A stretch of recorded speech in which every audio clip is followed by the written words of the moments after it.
la haute fonction publique n'est finalement qu'un tremplin vers une carrière plus intéressante. Une tremplin aussi, oui.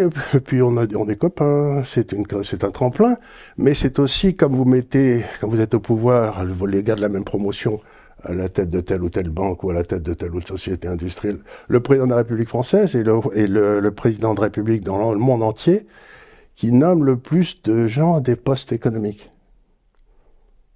Et aujourd'hui, l'État français représente 60% du PIB. C'est monstrueux.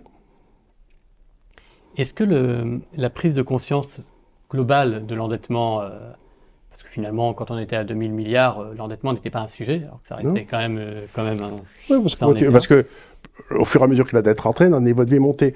Ce que j'essaye de dire, c'est ça, si vous voulez, c'est que notre niveau de vie aujourd'hui, c'est le niveau de vie que les Français gagnent, plus le niveau de vie que les Français empruntent. Et pendant des années, dans le fond, les emprunts permettaient de donner l'illusion aux Français que leur niveau de vie continue à monter.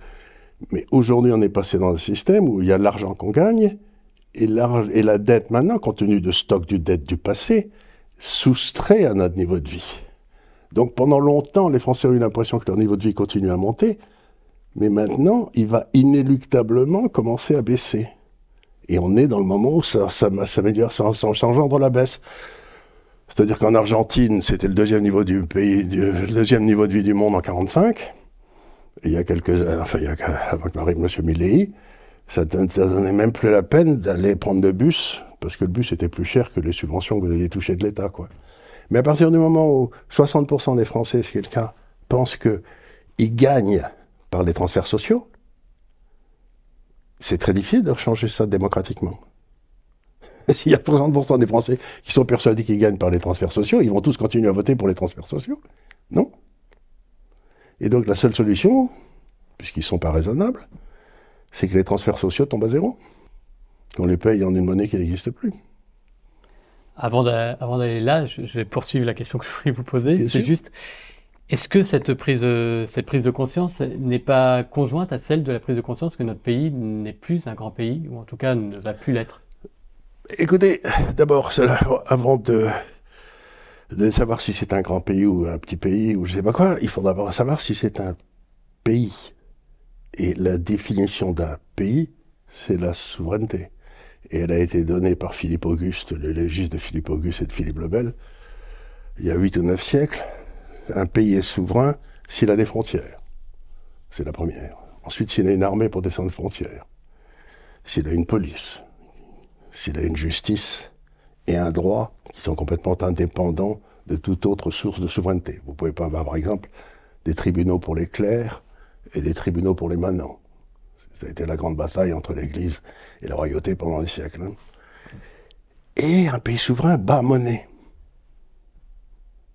Maintenant, reprenez ces 5 ou 6 critères que je viens de vous donner. La France n'en rappelle plus aucun. Donc nous ne sommes plus un pays. Nous ne sommes plus souverains.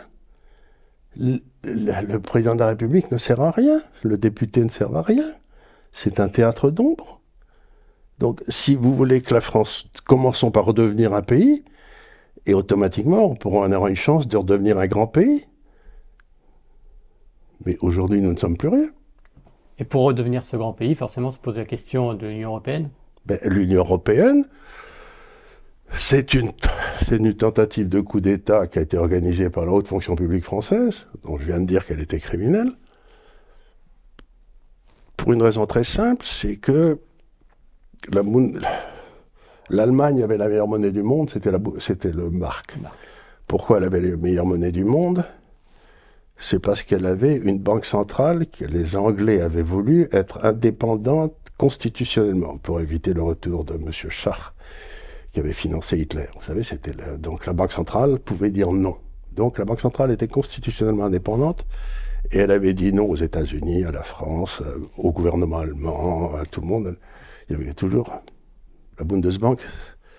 Donc la Bundesbank assurait en quelque sorte la protection des épargnants, et en particulier les épargnants européens, parce que jamais elle n'aurait accepté les déficits, etc. Et on ne pouvait pas la remplacer puisque c'était dans la Constitution allemande. Donc ce que les Français, avec l'aide des Américains, ont fait, c'est qu'ils ont organisé l'euro pour pouvoir se débarrasser de la Bundesbank, la remplacer par un truc au-dessus, Et la Bundesbank a disparu et la protection des épargnants depuis. Et le vol des épargnants a pu commencer. Donc l'Europe, c'est une tentative de prise de contrôle par une classe criminelle pour voler les épargnants européens. On le voit très bien avec Mme von der Leyen, qui s'en cache pas d'ailleurs.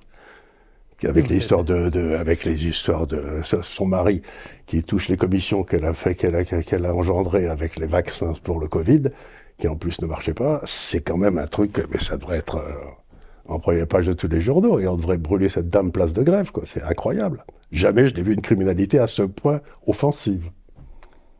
Et ce retour de la souveraineté, en tout cas, passerait par un Frexit. Vous avez évoqué cette idée, notamment, je pense à CNews récemment, de grands médias. On a senti que ça surprenait. Ça vous a surpris justement de voir les réactions?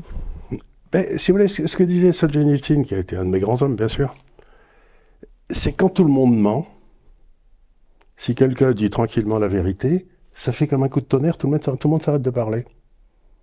Donc, ce que j'ai dit, tout le monde le sait, mais personne ne le dit. Parce que, s'ils le disent, la gamelle s'éloigne. Donc, moi, quand vous dites la gamelle, c'est-à-dire c'est un sujet tabou, l'Europe? Bien entendu. Moi, j'ai écrit longuement sur l'imbécilité de l'euro. J'ai écrit un livre qui a été le deuxième tirage de Lafon pour expliquer que l'euro allait amener l'Europe au désastre. C'était en 2002-2003. Ça s'appelait Des lions menés par des ânes. Et l'administration française, je crois, ce qu'on m'a dit en tout cas, a fait savoir à Lafon qu'il fallait plus jamais prendre un livre de moi.